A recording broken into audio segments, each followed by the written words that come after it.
Hello guys, स्वागत करता हूँ आप सबका मेरे यूट्यूब चैनल के अंदर। और गाइज आज मैं ये वीडियो लेके आया हूँ बहुत ही ज़्यादा इम्पोर्टेंट टॉपिक के ऊपर। और ये स्पेशली ये वीडियो रहने वाली है मेरे जो हिंदी मीडियम जो भाई है जिन्होंने अपनी 10th 12th और जो ग्रेजुएशन है वो हिंदी मीडियम से की है और वो इंग्लिश करना चाहते हैं, तो उनके लिए ये वीडियो डेडिकेटेड रहने वाली है क्योंकि काफ़ी सारे स्टूडेंट की हाईली डिमांड थी इसके ऊपर। तो मैं ये आज वीडियो लेके आया हूँ जिसके अंदर हम बहुत कुछ करने वाले हैं, ठीक है। और सबसे पहले मैं आपको बता देता हूँ, अगर आज का वीडियो आपको वैल्यूएबल लगे, ठीक है, आपको इससे कोई वैल्यू मिले, आपको कोई नॉलेज मिले, तो मैं उम्मीद करता हूँ आप वीडियो को लाइक करोगे और चैनल को सब्सक्राइब ज़रूर करोगे, ठीक है। अब हम बात करते हैं कि जैसे अभी एसएससी एमटीएस हवलदार का फॉर्म आया हुआ है और मैं आपसे उम्मीद करता हूं कि आपने फॉर्म फिल कर दिया होगा। और अगर अभी तक फॉर्म फिल नहीं किया है तो आप 15 अप्रैल तक भरने की कोशिश करो, क्योंकि बाद में साइट बिजी हो जाती है तो वहां पर आपको दिक्कत आ सकती है। और मैं कहूँगा कि जो आपकी फॉर्म फिल करने की लास्ट डेट है जैसे 30 अप्रैल, तो उससे पहले आपके जो भी डॉक्यूमेंट है, जो भी आप रिजर्वेशन लेना चाहते हो, तो वो डॉक्यूमेंट उससे पहले ही बनवा लो, ताकि जब आपका जो सिलेक्शन हो, डॉक्यूमेंट वेरिफिकेशन हो, उसके समय आपको कोई परेशानी ना आए, ठीक है। अब हम बात करते हैं इंग्लिश के बारे में। तो जो मेरे जो हिंदी भाई है, जो हिंदी मीडियम के जो स्टूडेंट होते हैं, ज़्यादातर उन्हीं को ही दिक्कत आती है, क्योंकि क्या होता है कि वो अपनी 10th class 12th class even जो ग्रेजुएशन होती है कई जगह पे वो भी हिंदी में ही होती है। तो वो क्या है, स्टार्टिंग से हिंदी में ही पढ़ते आ रहे हैं। लेकिन अब उन्होंने क्या किया, एसएससी एमटीएस हवलदार का फॉर्म फिल किया है और यहाँ पर आने वाली है इंग्लिश। तो बहुत सारे स्टूडेंट को लगातार दिक्कत आ रही है कि सर हम इंग्लिश को कैसे करें। और मैं भी हिंदी मीडियम में ही पढ़ा हुआ हूँ, मैंने भी कोई इंग्लिश मीडियम में पढ़ाई नहीं की है। तो अब जैसे अगर हम बात करते हैं, जैसे जो मेरा भाई स्टार्टिंग से ही इंग्लिश मीडियम में पढ़ता आ रहा है तो उसको कोई दिक्कत नहीं होने वाली है, वो ये सारा सिलेबस 1 महीने के अंदर कंप्लीट कर देगा। लेकिन जो मेरे हिंदी भाई है इनको थोड़ा टाइम लगेगा, इनको 3 से 4 महीने लग जाएंगे। अब जो इंग्लिश मीडियम जो स्टूडेंट है वो क्या करेगा, 1 घंटे के अंदर जो काम करेगा वही हिंदी मीडियम जो मेरा भाई है उसको 3 से 4 घंटे लग जाएंगे, ठीक है। तो हम इस वीडियो के अंदर बात करेंगे सबसे पहले कि आपका डिटेल सिलेबस क्या है, उसके बाद इम्पोर्टेंट टॉपिक कौन से रहने वाले हैं, कैसे आपको पढ़ना है, आपके लिए कौन कौन सी इंपॉर्टेंट बुक्स रहने वाली है, ठीक है। तो कंप्लीट इस वीडियो के अंदर मैं बताने वाला हूं। और इससे पहले हमारे चैनल के ऊपर इस वैकेंसी से रिलेटेड बहुत सारी वीडियो अपलोड हो चुकी है, जैसे इसकी जॉब प्रोफाइल, इसकी बुक्स, इसके सिलेक्शन प्रोसेस। अगर नहीं देखी है, अगर देखना चाहते हो जाकर देख सकते हो। अब हम बात करते हैं सबसे पहले कि इंग्लिश स्ट्रेटजी। सबसे पहले मैं आपको बताना चाहूँगा कि इंग्लिश के अंदर आपके 2 सेक्शन होते हैं। जैसे एक होता है आपके पास वोकेबलरी और एक होता है ग्रामर, ठीक है। दोनों ही आपके लिए इम्पोर्टेंट है। आपको पता है जो ये फॉर्म फिल किया है एसएससी एमटीएस, इसके अंदर आपके 25 क्वेश्चन आने वाले हैं, जिसमें आपको 25 मिनट मिलने वाले हैं। और 25 क्वेश्चन में आपकी कुछ क्वेश्चन आपके वोकेबलरी के होंगे और कुछ क्वेश्चन आपके ग्रामर के होने वाले हैं। लेकिन दोनों ही इंपॉर्टेंट रोल पैदा करेंगे, क्योंकि कुछ स्टूडेंट क्या करते हैं, कुछ स्टूडेंट ऐसे करते हैं कि वोकेबलरी कर लेते हैं और ग्रामर नहीं करते। कुछ ऐसे करते हैं कि ग्रामर कर लेते हैं लेकिन वोकेबलरी नहीं करते, तो उनका सिलेक्शन हो ही नहीं पाता, क्योंकि वो 10 से 12 क्वेश्चन ही अटेंड कर पाते हैं। लेकिन आपको दोनों ही चीज़ इक्वल लेकर चलनी होगी, आपको वोकेबलरी भी करनी होगी और ग्रामर भी करना होगा, तभी आप 25 में से 25 स्कोर कर सकते हो। अदरवाइज आप 25 में से 25 स्कोर नहीं कर पाओगे। तो दोनों ही आपके लिए इंपॉर्टेंट है। जैसे आप 25 क्वेश्चन की बात करते हैं तो 25 में से 10 से 15 के बीच में आपके डायरेक्ट क्वेश्चन वोकेबलरी के मिलने वाले हैं और बाकी बचे हुए आपके ग्रामर के क्वेश्चन मिल जाते हैं, ठीक है। सबसे पहले मैं आपको बताता हूँ इसका डिटेल सिलेबस क्या है इंग्लिश का। अगर हम बात करते हैं इंग्लिश की, तो इंग्लिश के अंदर आपका जो डिटेल सिलेबस रहने वाला है, सबसे पहले मैं बताऊंगा ग्रामर के बारे में। तो अगर ग्रामर की बात करते हैं, जैसे आपका एक तो टेंस हो गया, voice, narration, noun, pronoun, adverb, adjective, preposition, article, ये आपका डिटेल सिलेबस है ग्रामर का जो आपको पढ़ना है। अब इसमें से मैं आपको कुछ इंपॉर्टेंट टॉपिक बताता हूँ जो आपको पढ़ने ही पढ़ने हैं, इनके बिना कुछ नहीं होने वाला।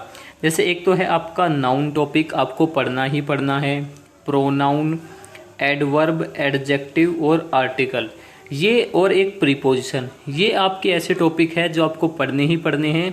ज़्यादातर क्वेश्चन जो आपके हैं वो यहीं से मिलने वाले हैं। और एक वर्ब का भी टॉपिक होता है, वर्ब, ठीक है, वो भी आपको पढ़नी होती है। तो ये आपके कुछ इंपॉर्टेंट टॉपिक है जो आपको पढ़ने ही पढ़ने हैं। अब आपके एग्जाम में क्वेश्चन कैसे आते हैं? एग्जाम में ज़्यादातर आपके क्वेश्चन ऐसे आते हैं कि जैसे 4 ऑप्शन दिए जाते हैं और उनमें से आपको एरर ढूंढना होता है कि कहाँ पर मिस्टेक है, कहाँ पर गलती है, ठीक है। तो अब उसमें ये नहीं बताया जाता कि आपका ये क्वेश्चन नाउन से है, प्रोनाउन से है या एडजेक्टिव से है। वहाँ पर आपको खुद ही आइडेंटिफाई करना पड़ेगा कि हाँ ये जो क्वेश्चन है ये नाउन से है या प्रोनाउन से है। वहाँ पर आपको बताया नहीं जाता है, ठीक है, वो आपको खुद ही आइडेंटिफाई करना होगा। अगर हम बात करते हैं एमटीएस के अंदर, तो आपका पूरा सिलेबस है इंग्लिश का, यानी कि आपको पढ़ना सब कुछ है, लेकिन आपको ये नहीं कि मतलब पूरा डीपली घुस कर पढ़ना है। पढ़ना सब कुछ है लेकिन बेसिक नॉलेज होनी चाहिए बस। आपको ये नहीं कि सीजीएल की तरह आपको डीपली घुसकर पढ़ना है। आपके ऊपर से बेसिक क्वेश्चन पूछे जाने वाले हैं, लेकिन आपका जो बेसिक है वो आपको आना ही चाहिए, ठीक है। अब आप पूछोगे कि सर ये जो चैप्टर है ये हम करेंगे कहाँ से? तो एक आपको मैं बेस्ट बुक बताने वाला हूँ, वहाँ से आपको पढ़ने हैं। और मैं उम्मीद करता हूँ कि अगर आपने अभी तक आज तक कोई भी इंग्लिश नहीं पढ़ी है तो आप क्या करें कि या तो ऑनलाइन या फिर ऑफलाइन कहीं पर भी जाकर बैच ले सकते हो एसएससी एमटीएस हवलदार का, ठीक है। अगर ऑनलाइन पढ़ना चाहते हो तो ऑनलाइन भी बहुत अच्छे से टीचर है जो आपको पढ़ा रहे हैं। जैसे कैरीविल एक ऐप है जहाँ पर बहुत ही अच्छे टीचर है इंग्लिश के, वहाँ से आप पढ़ सकते हो। और एक है रोजगार विद अंकित, ये जो चैनल है यहाँ पर भी अच्छा पढ़ाया जा रहा है, तो आप चाहो तो वहाँ पर भी जाकर देख सकते हो। वैसे अगर आप कहोगे तो जो वोकेबलरी है वो मैं यहाँ पर आपको हिंदी में जो फ्री ऑफ कॉस्ट है वो प्रोवाइड करवा दूंगा, वीडियो आपके लिए बना दूंगा, ठीक है।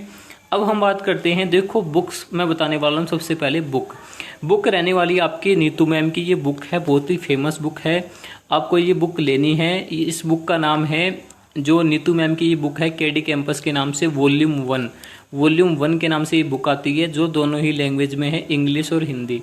आप इसे ज़रूर ले लें। इस बुक के अंदर क्या है, आपके ये सारे टॉपिक कवर किए गए हैं और विथ आपके क्वेश्चन दिए हुए हैं और सारा डिटेल बताया गया है। अगर ये बुक अगर आप 2 से 3 बार पढ़ लोगे तो आपका एक भी क्वेश्चन नहीं छूटने वाला है।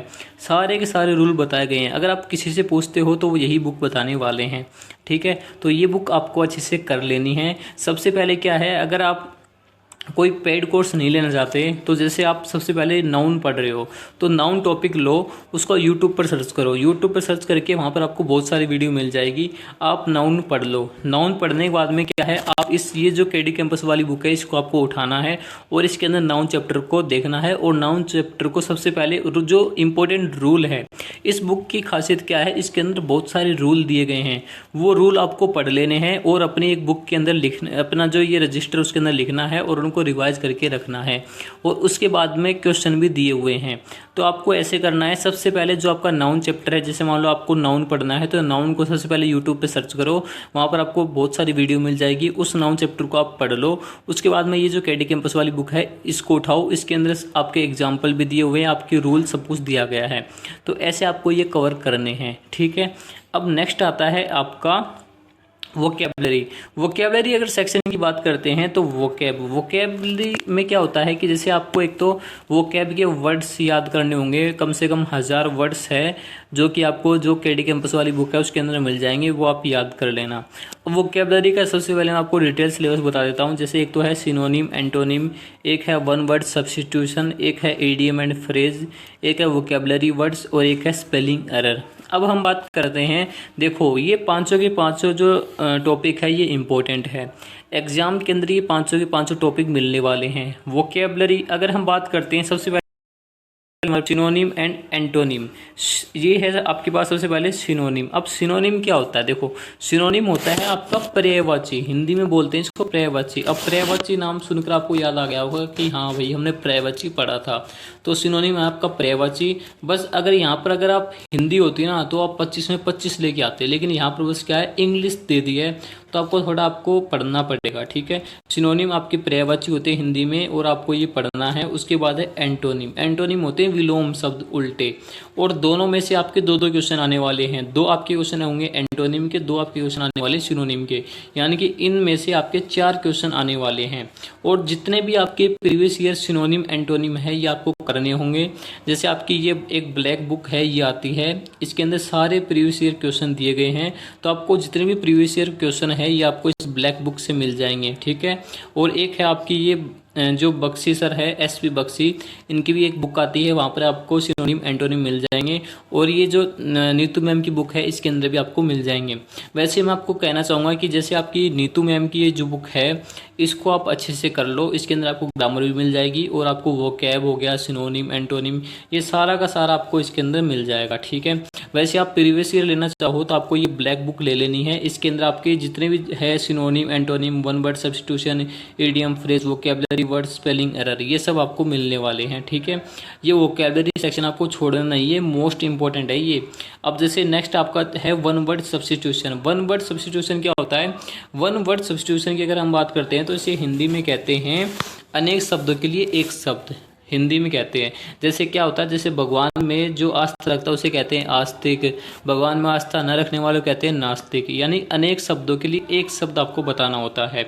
और इसके भी आपके एग्जाम में 2 क्वेश्चन आने वाले हैं।